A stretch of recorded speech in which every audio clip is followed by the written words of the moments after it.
Good morning मित्रांनो. तर काल बड्डे झाला, रात्री आपण आलो इकडं मामाच्या गावाला आलो, थांबलो आहे. आता सकाळ पण झाली आहे, मग सकाळचं मस्तपैकी फिरायला आलो इकडं रानात.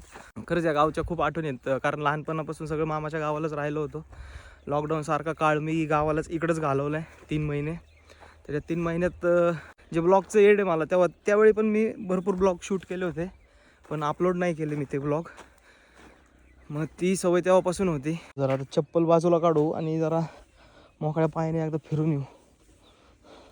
बघा ना, आजूबाजूचा आवाज आहे का? आपल्या इकडं आवाज आहे का? पुण्यात आल्यानंतर काय गाडीचा आवाज, हॉर्नचा आवाज, कोणाची भाजी शिजती, कोणाचं पोर रडतंय, कोणाचं काय होतं, हे असलेच आवाज असतात.